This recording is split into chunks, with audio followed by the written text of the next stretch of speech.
Hello everyone, welcome to online classes. आज की class में हम लोग क्या पढ़ने वाले हैं? आज की क्लास में हम लोग पढ़ने वाले gender and politics. Previous class में मैंने आप लोगों को जो हम लोगों का चैप्टर है जेंडर, रिलीजन एंड कास्ट, इसका एक इंट्रोडक्शन समझाया था। मैंने ये बताया था कि इस चैप्टर में हम लोग क्या क्या पढ़ने वाले हैं। ठीक है, वो आज की जो हम लोग की जो फर्स्ट पिलर है या फर्स्ट इश्यूज है जेंडर एंड पॉलिटिक्स, उसे शुरू कर रहे हैं। ये वीडियो देखने के बाद आपको क्लियर हो जाएगा जेंडर से रिलेटेड अलग अलग इश्यूज, जैसे फेमिनिज्म क्या होता है, ठीक है, सेक्सुअल डिवीजन ऑफ लेबर क्या होता है, या विमेन के अपलिफ्टमेंट के लिए क्या क्या स्टेप्स लिए गए हैं। वो सारी बातें आपको क्लियर हो जाने वाली ये वीडियो देखने के बाद। तो चलिए शुरू करते हैं। देखिए, सबसे पहला इसमें जो स्टेटमेंट दिया हुआ है वो मैं आपको पढ़ के सुनाता हूँ और उसके बाद मैं आपको रियल लाइफ एग्जाम्पल से रिलेट करवाता हूँ। तो सबसे पहला स्टेटमेंट क्या है? Problem of considering gender division as an natural and unchangeable. देखिए, स्टेटमेंट ये कहना चाह रहा है कि जो हमारी सोसाइटी प्रज्यूम की हुई जो जेंडर डिवीजन है, मतलब मेल एंड फीमेल के बीच में, ठीक है, अभी मैं वो आपका कंसेप्ट क्लियर कर दूंगा कि जेंडर डिवीजन जो मेल एंड फीमेल नहीं होता है, कुछ और भी होता है, वो सारा मैं कंसेप्ट क्लियर करूंगा। लेकिन अभी के लिए ये समझ लीजिए कि जेंडर जो डिवीजन है मेल एंड फीमेल के बीच में, तो हमारी सोसाइटी क्या कंसिडर कर रही है कि वो नेचुरल है। क्या है? नेचुरल है और अनचेंजेबल है, मतलब उससे चेंज भी नहीं किया जा सकता। वो तो नेचुरल है, जो मेल के बीच में जो मेल का वर्क दे दिया गया है सोसाइटी में, या फीमेल का वर्क दे दिया गया है, वो क्या है? वो नेचुरल है और अनचेंजेबल है। जैसे क्या है एग्जाम्पल इसका, अगर रियल लाइफ एग्जाम्पल से मैं आपको जोड़ता हूँ या इंटरेक्ट करवाता हूँ, तो मान लीजिए कि अ, आपको मैं बोलता हूँ कि जाइए आप लंच लेकर आइए, ठीक है। तो आप घर पे जाओगे दौड़ते दौड़ते, किन के पास? मम्मी के पास जाओगे और मम्मी को बोलोगे मम्मी मेरा लंच पैक कर दो, ठीक है। तो इस तरह से होता है। क्या आप पापा के पास जाओगे? नहीं जाओगे ना, क्योंकि आपके माइंड में एक स्टीरियोटाइप्स बनी हुई है कि मतलब खाना जो बनाएगी वो कौन बनाएगी? एक फीमेल ही बनाएगी, मतलब मम्मी ही बनाएगी, इस तरह से। क्या मेल नहीं खाना बना सकते हैं? बनाते हैं ना। लेकिन फिर भी सोसाइटी क्या प्रज्यूम की हुई है कि ये क्या है कि वीमेन ही खाना बनाएगी, और वो क्या होगी? नेचुरल होगी और अनचेंजेबल होगी। ऐसा नहीं कि चेंज हुआ। अब ऐसे भी बहुत सारे घर होंगे, नो डाउट्स, कि जहाँ पर जेंडर न्यूट्रलिटी बहुत ज़्यादा होगी, क्या होगी? वहाँ पर मेल खाना बनाते होंगे। लेकिन ज़्यादातर जो सोसाइटी की ऐसी सोच है कि ज़्यादातर जो जो एक सोसाइटी प्रिज्यूम करके बैठी कि वीमेन क्या होगी? वीमेन का काम ही है खाना बनाना, इस तरह से। और मैं एग्जांपल और रिलेट करवाता हूँ आपको कि मान लीजिए कि जैसे कि आपके घर से किसी को बोला जाएगा चलो बाइक लेकर जाते हैं और मार्केट से सामान लेकर आते हैं, तो आपके माइंड में एक इमेज कंस्ट्रक्ट हो जाती है कि बाइक निकालने वाला घर से होगा या बाइक लाने वाला कौन होगा? वो मेल ही होंगे, ठीक है। मतलब आपके माइंड में सीधे जाता है कि हाँ, वो मेल ही होंगे जो बाइक लाएंगे और फिर जाकर सामान लेकर आएंगे। तो आपने एक इमेज कंस्ट्रक्ट कर लिया जो क्या है? नेचुरल है, मतलब मेल ही क्या होंगे? बाइक चलाएंगे। क्या फीमेल नहीं चलाती? चलाती है। लेकिन फिर भी एक सोसाइटी क्या किया है? इसे डिवाइड कर दिया और यहीं से जेंडर डिवीजन शुरू हो जाता है, ठीक है। जेंडर डिवीजन यहीं से शुरू हो जाता है कि जो क्या होगा? जेंडर डिवीजन क्या है? हमारी सोसाइटी ऐसी प्रिज्यूम कर लेती है कि मतलब वीमेन का काम ये है और मेल का काम ये है। ये सोसाइटी हमारी डिवाइड कर दी हुई है, जो जो एक तरह से नेचुरल है, जो शुरू से ही सोसाइटी उसको इस तरह से काम वर्क दी हुई है, ठीक है। जैसे खाना बनाना वीमेन का है, बाहरी मतलब पब्लिक स्फीयर में जितना वर्क हो गया वो मेल का है। तो इस तरह से सोसाइटी एक तरह से स्टीरियोटाइप्स बना के रखी हुई है और यहीं से क्या होता है? जेंडर डिवीजन शुरू हो जाता है। तो ये आप लोग को कंसेप्ट क्लियर हो गया कि क्या है problem of considering gender division जो है नेचुरल और अनचेंजेबल कैसे है। कैसे हमारी सोसाइटी दोनों के बीच में डिवीजन एक तरह से कर दी हुई है कि जो क्या है? नेचुरल है और अनचेंजेबल है। देखिए, तो ये क्लियर हो गया। नेक्स्ट जो दो कंसेप्ट दिया हुआ है इसमें बहुत ही इंपॉर्टेंट है, वो दो टर्म है, सेक्स एंड जेंडर। इसे अच्छे से समझिएगा। सबसे पहले मैं आपसे क्वेश्चन अगर करता हूँ कि सेक्स और जेंडर में क्या डिफरेंसेज होते हैं, ठीक है। क्या आपने कभी सोचा है कि सेक्स और जेंडर डिफरेंट हो सकते हैं? आप सेक्स में भी बोलोगे मेल एंड फीमेल होता है सर, और जेंडर में भी मेल एंड फीमेल होता है, तो क्या डिफरेंसेज है? होता है। इसे अच्छे से समझिए क्या होता है। तो देखिए, सेक्स जो होते हैं, तो इट मीन्स कि जो मेल एंड फीमेल के बीच में जो बायोलॉजिकल डिफरेंस होते हैं बाय बर्थ, जन्म के आधार पे जो बायोलॉजिकल डिफरेंसेज होते हैं मेल एंड फीमेल के बीच में, उसे हम सेक्स बोलते हैं। कैसे? तो जैसे कि मेल के कुछ बायोलॉजिकल कैरेक्टरिस्टिक्स अलग होते हैं फीमेल से, इसलिए वो मेल है, और फीमेल के कुछ बायोलॉजिकल कैरेक्टरिस्टिक्स अलग होते हैं मेल से, इसलिए क्या है? वो फीमेल है, ठीक है। तो ये जो बायोलॉजिकल डिफरेंसेज होते हैं मेल एंड फीमेल के बीच में, उससे हम बोलते हैं सेक्स, ठीक है। क्लियर हो गया। नेक्स्ट जो हम लोगों का है जेंडर। तो ऐसा नहीं है कि जन्म के आधार पे कुछ ऐसी डिवीजन थी तो उसे हम जेंडर के कैटेगरी में रखा है, नहीं। जो हमारी एक तरह से सोशल कंस्ट्रक्टेड डिवीजन है, मतलब सोसाइटी ने हमारी कंस्ट्रक्ट कर दी है, क्राइटेरिया बना दिया है कि मेल है तो उसके लिए क्राइटेरिया ये है, फीमेल है तो उसके लिए क्राइटेरिया ये है। जो इस तरह से सोसाइटी एक तरह से डिवीज़न क्रिएट की है मेल एंड फीमेल के बीच में, उसे हम बोलते हैं जेंडर। कैसे? तो रियल लाइफ एग्जांपल से मैं आपको इसे जोड़ता हूँ अच्छे से। जैसे मान लीजिए कि किसी का जन्म होता है, तो अगर उसे गिफ्ट दिया जाता है तो वो गिफ्ट क्या होता है, उसके डिफरेंसेज के बीच में, मतलब जो डिवीज़न होता है मेल एंड फीमेल के आधार पे उसको गिफ्ट दिया जाता है। अगर वो बॉय है तो उसको उस हिसाब से गिफ्ट देंगे। जैसे लड़का है तो क्या गिफ्ट दिया जाता है, फुटबॉल दे देंगे, गन दे देंगे, इस तरह से। अगर वो लड़की है तो उसे पिंक कलर का फ्रॉक दे दिया जाता है, ठीक है। उसके अलावा डॉल दे दिया जाता है। तो इस तरह से सोसाइटी क्या किया है, सोशल कंस्ट्रक्ट डिवीजन है, मतलब सोसाइटी ने उस दोनों के बीच में डिफरेंसेस क्रिएट किया है। दोनों के बीच में एक बोल सकते हैं डिवीजन क्रिएट कर दिया है कि मेल है तो हाँ इसको ये गिफ्ट मिलेगा, फीमेल है तो इसको ये गिफ्ट दिया जाएगा, दोनों का वर्क अलग अलग होगा, इस तरह से, ठीक है।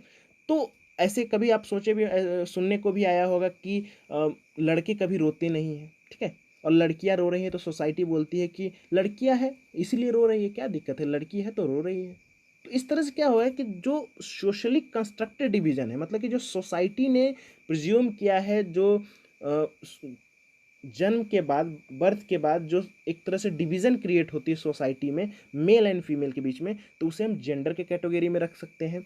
और जो एक बायोलॉजिकल डिफरेंसेज होते हैं मेल एंड फीमेल के बीच में, तो उसे हम बोलते हैं सेक्स। क्लियर हो गया आपको दोनों कंसेप्ट कि सेक्स डिवीजन क्या होता है और जेंडर के बीच में डिवीजन क्या होता है। तो आगे बढ़ते हैं। जो नेक्स्ट हम लोग का है पब्लिक प्राइवेट डिवीजन। तो देखिए क्या होता है कि पब्लिक प्राइवेट डिवीजन भी एक बहुत बड़ा चुनौती है हमारे देश के लिए। हमने क्या देखा है कि हमने मेल एंड फीमेल के बीच में जो डिवीज़न है उसे हम देख लिए हैं, जेंडर के बेसिस पे डिवीज़न हमने देख लिया। उसी के साथ साथ क्या होता है कि अधिकतर हमने मेल एंड फीमेल की एक्टिविटी को क्लासिफाई कर दिया है। किस बेसिस पे? तो सेक्सुअल डिवीज़न ऑफ लेबर के बेसिस पे। अब सेक्सुअल डिवीज़न ऑफ लेबर क्या होता है मैं उसे अभी डिस्कस कर देता हूँ, लेकिन उससे पहले जो हम लोग की हेडिंग है पब्लिक प्राइवेट डिवीजन, उसे हम डिस्कस कर लेते हैं। तो देखिए पब्लिक प्राइवेट डिवीजन बोलता है कि मेल का जो रोल है, पब्लिक रोल है, वो अलग होगा फीमेल के प्राइवेट स्फीयर के रोल से। इट मीन्स कि जितने भी सोसाइटी के पब्लिकली वर्क होंगे, मतलब पब्लिकली तौर पे जितने भी वर्क होंगे वो कौन करेंगे, मेल करेंगे। मतलब जैसे कि सोसाइटी में पब्लिकली रोल क्या होंगे, जैसे कि बाहर से सब्जी लाना है, या बाइक चलाकर कहीं बाहर ले जाना है, या सोसाइटी के जितनी पब्लिकली वर्क होंगे वो सारा कौन करेंगे, मेल करेंगे। और जो सोसाइटी मतलब घर के अंदर जितनी भी वर्क होंगे, प्राइवेट वर्क होंगे, ठीक है, पब्लिकली नहीं, जो घर के अंदर जितने भी वर्क होंगे वो कौन करेंगे, फीमेल करेंगी। जैसे घर में खाना बनाना हो गया, ठीक है, बच्चे को देखना हो गया, घर को देखना हो गया, घर के अंदर ये सारी वर्क कौन करेंगे, फीमेल करेंगे। और बाहर से काम करना है, या बाहर से जितने भी पब्लिकली वर्क है वो कौन करेंगे, मेल करेंगे। तो इस तरह से हमने क्या कर दिया है, डिवीजन कर दिया है मेल एंड फीमेल के बीच में। मेल को हम पब्लिकली वर्क दे दिए हैं, मतलब कि पब्लिक के लिए जितनी भी वर्क होंगे वो पब्लिकली वो कौन करेंगे, मेल करेंगे। और प्राइवेट जो वर्क होंगे, जो घर के अंदर जितने भी वर्क होंगे वो क्या कौन करेंगी, फीमेल करेंगी। तो इस तरह से हमने क्या कर दिया, डिवीजन दोनों के बीच में डिवाइड कर दिया है। और इससे हमने जोड़ दिया है किससे, सेक्सुअल डिवीजन ऑफ लेबर की से जोड़ दिया। अब सेक्सुअल डिवीजन ऑफ लेबर क्या होता है, तो जैसे नाम से क्लियर हो रहा है, सेक्स के आधार पे वर्क को डिवाइड कर देना, ठीक है। जैसे मान लीजिए कि इस तरह से सोसाइटी हमारी प्रिज्यूम कर ली, सोसाइटी एक स्टीरियोटाइप्स बना ली है कि अगर इसकी मतलब ये फीमेल है तो इसकी वर्क ये होगी, मेल है तो मेल का वर्क डिफाइन कर दिया गया है। जैसे मान लीजिए कि मैं आपसे अगर बोलता हूँ कि फार्मर, तो फार्मर सुनते ही आपके दिमाग में क्या होता है, आता है एक मेल की पिक्चर क्रिएट होती है, मतलब एक मेल की फोटो बन जाती है। लेकिन ऐसा नहीं है, क्या मेल ही फार्मर होते हैं, नहीं होते। मैं आपको एक फैक्ट बता देता हूँ कि हमारे कंट्री में 80% जो फार्मर है वो फीमेल है, ठीक है। तो इस तरह से हमने सेक्स के आधार पर डिवीजन कर दिया है, ठीक है। उसके अलावा अगर मैं आपको नर्स बोलता हूँ, तो नर्स बोलता हूँ तो आपके मन में क्या एक इमेज कंस्ट्रक्ट होती है, तो आपके मन में ये इमेज कंस्ट्रक्ट होती है कि जो नर्स होगी वो डॉक्टर के साथ होगी, मतलब एक लेडी होगी बेसिकली, वो डॉक्टर के साथ रहती होगी, वो नर्स होगी, मतलब फीमेल होगी। लेकिन ऐसा नहीं है, आपको मैं बता दूं कि नर्स जो है एक न्यूट्रल वर्ड है, मतलब जो मेल के लिए भी यूज़ हो सकते हैं और फीमेल के लिए यूज़ हो सकते हैं। तो इस तरह से नहीं कि ये मेल मेल का वर्क होगा और ये फीमेल का, मतलब हमारी सोसाइटी क्या कर दी है, सेक्स के आधार पे मेल एंड फीमेल के बीच में क्या कर दिया है, लेबर को डिवाइड कर दिया है। मतलब कि अगर मेल है तो इसका काम ये हो गया, फीमेल है इनका काम ये हो गया। तो इस तरह से डिवीज़न है। और सोसाइटी की क्या बिलीफ है, तो सोसाइटी की बिलीफ इस तरह की है कि women's work is not valued, मतलब कि जो अगर औरत की जो काम है वो उसकी कोई वैल्यू नहीं है। मतलब औरत के काम की क्या है, कोई वैल्यू नहीं है। तो कैसे, इसका रियल लाइफ एग्जांपल से मैं आपको रिलेट करवाता हूँ। जैसे आपके घर में खाना कौन बनाते हैं, मम्मी बनाती है ऑफ कोर्स। लेकिन मम्मी के को आपने कभी ऐसा किया है कि जैसे खाना खाते खाते बोलती होंगी कि मम्मी लो 50 रुपये? नहीं किया है ना, मतलब मजाक लगेगा कि कैसे कर रहे हैं। लेकिन क्या उनकी वर्क वैल्यू वाली नहीं है, मतलब उनका काम काम नहीं है? जैसे मतलब हम लोग काम करते हैं तो मेरे काम को वैल्यू दिया जाता है, पैसे दिए जाते हैं मेल के काम को। लेकिन क्या वो जो खाना बना रही, क्या उनका काम नहीं है?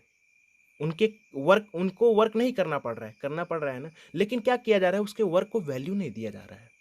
ठीक है, मतलब सोसाइटी की ऐसी बिलीव है कि ये क्या है, वो काम नेचुरल है और अनचेंजेबल है, उसे चेंज नहीं किया जा सकता और उनके काम को कोई वैल्यू नहीं है। ठीक है, लेकिन वही काम अगर main do perform work done by women if paid, मतलब कि अगर वही काम मेन करते हैं, जैसे कि आप चले जाइए रेस्टोरेंट में, तो कौन करते हैं, मेल करते हैं कि नहीं करते हैं वो सारा काम? खाना बनाते हैं, लेकिन उसी के काम को हम क्या करते हैं, पेड करते हैं, पैसे देते हैं, उसके काम को वैल्यू देते हैं। लेकिन वही काम अगर फीमेल करती है तो उसके काम को वैल्यू नहीं दिया जाता है। तो देखिए कितना सारा डिफरेंसेज है। तो ये सारी बातें अभी तक आपको सोचने में भी नहीं आया होगा, लेकिन अभी आप सोच पा रहे हैं कि अरे बाप रे, ये इतनी सारी डिफरेंसेज होती है, ऐसी डिवीजन होती है, सेक्सुअल डिवीजन ऑफ लेबर होती है, सोसाइटी ऐसी सोचती है। ठीक है, तो इस तरह से सोसाइटी की बिलीव है कि क्या है, विमेंस की वर्क वैल्यूएबल नहीं होगी अगर वो, मतलब कि उनकी काम की कोई वैल्यू नहीं, उनका काम नेचुरल है। हाँ, वो खाना बनाना उनका काम है, वो पहले से बहुत बरसों से चला आ रहा है, कोई आज से तुम खाना नहीं बना रहे हो, बहुत बरसों से है, और वो अनचेंजेबल है, तो इसलिए उनके काम को कोई वैल्यू नहीं दिया जाता है। ठीक है, अगर वो बाहर जाकर कोई काम भी करती हैं, मतलब जो वर्किंग वीमेन है, तो उनको बाहर काम भी करना होता है और उसका लेस पेमेंट किया जाता है, और फिर घर पे आकर उनको मतलब जो काम है जैसे खाना बनाना, ये सारा, ये तो वैल्यू नहीं दिया जाता और वो भी काम उनको करना पड़ता है। तो इतनी सारी वीमेंस के साथ डिस्क्रिमिनेशन हो रही, कितनी सारी परेशानियां हैं। तो इस तरह से हम उनके वर्क को वैल्यू नहीं देते हैं। ठीक है, लेकिन वही काम अगर मेन करते हैं तो उसके काम को हम, मतलब उसके परफॉर्म जो वर्क कर रहे हैं उसको, वर्क को हम बहुत वैल्यू देते हैं और उस वर्क के लिए उसको पेड किया जाता है, मतलब पैसे दिया जाता है। जैसे इसका एग्जांपल है, कुक हो गया, शेफ हो गया, जैसे रेस्टोरेंट में जो होता है, उसको अच्छी खासी पेमेंट भी की जाती है। तो ऐसी सोसाइटी की बिलीफ है। जैसे कि आप देखिए, तो gender issues were राइज्ड in politics. तो एक चीज़ मैं आपको और बता देता हूँ कि जैसे मान लीजिए पॉलिटिक्स है, तो पॉलिटिक्स में भी जैसे जो पब्लिक स्फीयर है, पॉलिटिक्स है, तो पॉलिटिक्स में भी वीमेन का रोल कितना कम है, आप इसको रिलेट कर सकते हैं कि आज हमारी प्राइम मिनिस्टर से अगर रिलेट करते हैं तो प्राइम मिनिस्टर फीमेल कितनी हुई है, वन, एक हुई है। प्रेसिडेंट एक हुई है। तो इससे आप जोड़ सकते हैं कि पॉलिटिक्स में भी विमेन की रोल कितनी कम है। ठीक है, मतलब कितना कम है पॉलिटिक्स में भी विमेन का रोल, मतलब पब्लिकली रोल कितना कम है। तो इस तरह से विमेन को क्या किया गया है, सोसाइटी में प्राइवेट स्फीयर में दबा कर रख दिया जाता है। और मतलब एक तरह से बोल सकते हैं कि उनकी जो सोसाइटी की ऐसी बिलीफ है कि उनकी वर्क को वैल्यू नहीं किया जाएगा। तो अब नेक्स्ट क्या है कि जैसे gender issues were राइज्ड in politics, जैसे जैसे ये जेंडर की जो प्रॉब्लम्स है, जितना फीमेल को सफ़र करना पड़ रहा है, ये सारी परेशानी जैसे पॉलिटिक्स में आने लगी, जैसे पॉलिटिक्स में ये सारी इश्यूज क्या होने लगी, राइज होने लगी। तो इस तरह से क्या होना चाहिए कि इक्वलिटी की डिमांड होने लगी, मतलब सोसाइटी में क्या होना चाहिए कि इक्वली राइट्स होना चाहिए, जितना मेल को अधिकार है उतना ही फीमेल को भी राइट्स होना चाहिए। ऐसा नहीं कि मेल को जितना पब्लिक स्फेयर दिया गया है तो फीमेल को भी उतना ही पब्लिक स्फेयर देना चाहिए। मतलब मेल के वर्क को वैल्यू दिया जाता है, फीमेल के वर्क को वैल्यू नहीं दिया जाता, तो फीमेल के वर्क को भी वैल्यू दिया जाना चाहिए, मतलब दोनों के वर्क को इक्वली ट्रीट किया जाना चाहिए, इक्वलिटी होना चाहिए मेल एंड फीमेल के बीच में। तो इसी इक्वलिटी की डिमांड होने लगी और इसी को फेमिनिस्ट मूवमेंट कहा जाने लगा। मतलब जो सारे लोग फेमिनिस्ट मूवमेंट के सपोर्टर थे उनके डिमांड, मतलब फेमिनिस्ट मूवमेंट क्या बोलती है कि सोसाइटी में मेल और फीमेल के बीच में इक्वली अधिकार होना चाहिए, मतलब सोसाइटी क्या करे, दोनों को इक्वली ट्रीट करें, जितना मेल को अधिकार है उतना ही फीमेल को अधिकार होना चाहिए। तो इसी को फेमिनिस्ट मूवमेंट बोला जाता है। अब बहुत सारे लोग ऐसा प्रज्यूम कर लेते कि जो फेमिनिस्ट मूवमेंट तो वहाँ क्या बोला गया है कि फेमिनिस्ट मूवमेंट मीन्स कि विमेन डोमिनेंस सोसाइटी होना चाहिए, मतलब जो अभी तक मेल डोमिनेंस सोसाइटी हो रहा था वो फीमेल डोमिनेंस सोसाइटी होना चाहिए। लेकिन ऐसा फेमिनिस्ट मूवमेंट नहीं बोलता है। फेमिनिस्ट मूवमेंट फिर तो उसका मोटिव ही खराब हो गया ना। यहाँ तो इक्वलिटी प्रमोट करना है कि मतलब सोसाइटी में मेल और फीमेल के बीच में इक्वलिटी होनी चाहिए, मतलब जितना मेल को अधिकार है उतना ही फीमेल को अधिकार होना चाहिए। तो ये जो इक्वलिटी की डिमांड हो रही थी, यही क्या कहलाई, फेमिनिस्ट मूवमेंट कहलाई। फेमिनिस्ट मूवमेंट का मेन मोटो था demanding of equality between male and female. ठीक है, I think this whole thing is clear. आप लोगों को ये सारा समझ में आ गया कि जेंडर के बेसिस पे किस तरह से डिवीजन है मेल और फीमेल के बीच में, फेमिनिस्ट मूवमेंट क्या होता है, ये सारी चीज़ें आपको अच्छे से क्लियर हो गई है। अब आप लोगों को मैं पॉलिटिक्स से रिलेट करवाता हूँ कि जेंडर एंड पॉलिटिक्स में क्या रिलेशन है। तो जो नेक्स्ट स्टेटमेंट हम लोगों का कह रहा है कि political expression of gender leads to upliftment of women. मतलब जैसे जैसे ये सारी बातें, जो जेंडर डिवीजन है, जो फीमेल के साथ जो डिस्क्रिमिनेशन हो रही है, सारी चीज़ें जैसे पॉलिटिक्स में इसे एक्सप्रेस कर किया जाने लगा, तो क्या हुआ है, सोसाइटी में विमेंस को लेकर अपलिफ्टमेंट भी हुए हैं। ऐसा नहीं कि विमेन की स्थिति में सुधार आई है। जो आप पहले देखिए विमेंस की स्थिति क्या थी और आज देखिए, तो आज आपको ऐसा देखने को मिलेगा कि पब्लिक लाइफ में भी विमेंस की जो एक तरह से बोल सकते हैं पार्टिसिपेशन है वो बढ़ी है। ठीक है, पब्लिक लाइफ से भी वीमेन क्या कर रही है, इंटरेक्ट कर रही है, और इस तरह से हम बोल सकते हैं वीमेंस की अपलिफ्टमेंट हुई है। तो इस तरह से जैसे जैसे ये सारी चीज़ें पॉलिटिक्स में एक्सप्रेस किया जाने लगा तो वीमेंस का अपलिफ्टमेंट हुआ। तो इस तरह से आगे जो हम लोग का नेक्स्ट स्टेटमेंट है कि participation of women in public life is very high in Scandinavian countries. मतलब जितने भी स्कैंडिनेवियन कंट्रीज़ है, लाइक वो स्वीडन हो गए, नॉर्वे हो गए, जो फिनलैंड हो गए, ये सारे यूरोप के जो कुछ कंट्री है, जो जिसे क्या बोला गया है, स्कैंडिनेवियन कंट्रीज़ बोला गया है। तो यहाँ पर विमेंस की जो पार्टिसिपेशन है पब्लिक लाइफ में वो बहुत ज़्यादा है। मतलब फेमिनिस्ट मूवमेंट के चलते जो विमेंस की अपलिफ्टमेंट हुई है, तो वहाँ पर आपको जो ये कंट्रीज है स्वीडन, नॉर्वे और फिनलैंड में, तो आपको विमेंस की स्थिति बहुत अच्छी हो गई है और पब्लिक लाइफ से वो बहुत ज़्यादा इंटरेक्ट कर रही है और पब्लिक लाइफ में उनका पार्टिसिपेशन बहुत ज़्यादा है। वहाँ पर ऐसी स्थिति है कि जो बाहर जितने भी पब्लिक स्फीयर है वो वीमेन देखते हैं और प्राइवेट स्फीयर में मेल को रहना पड़ रहा है। मतलब मेन क्या है, प्राइवेट स्फीयर में रह रहे हैं, मतलब घर की जितनी भी काम है वो सारा देख रहे हैं, और फीमेल क्या कर रहे हैं वहाँ पे, तो वहाँ पर जितने भी पब्लिक वर्क है, जैसे पब्लिक लाइफ में इंटरेक्ट करना, वो सारा क्या कर रहे हैं, वीमेन कर रहे हैं। तो इस तरह से जो स्कैंडिनेवियन कंट्रीज़ है, स्वीडन, नॉर्वे और फिनलैंड में, तो वहाँ पर वीमेन की जो पार्टिसिपेशन है पब्लिक लाइफ में वो बहुत ज़्यादा है, because of feminist movement and जो पॉलिटिकल एक्सप्रेशन ऑफ जेंडर के कारण जो lead to upliftment of women, जो वीमेन की अपलिफ्टमेंट हुई है सोसाइटी में, इन सारी चीज़ों के कारण वीमेन की स्थिति सुधार हुई है। कहाँ पे, स्वीडन, नॉर्वे और फिनलैंड में। आई थिंक ये सारी कंसेप्ट आपको अच्छे से क्लियर हो गई है कि जेंडर एंड पॉलिटिक्स में क्या रिलेशन है, जेंडर क्या है, जेंडर से रिलेटेड इश्यूज़ क्या थी, और जेंडर एंड पॉलिटिक्स में क्या रिलेशन है, अच्छे से आप लोगों को क्लियर हो गया। अब जो नेक्स्ट हम लोग की टॉपिक होगी वो होगी स्पेसिफिक वीमेन के ऊपर होगी, कि डिस्क्रिमिनेशन ऑफ वीमेन, मतलब वीमेन को क्या डिस्क्रिमिनेशन फेस करनी पड़ रही है, तो वो हम लोग का नेक्स्ट टॉपिक है। आई थिंक यहाँ तक आप लोगों का क्लियर है। कोई डाउट्स होगा तो you can ask me frequently.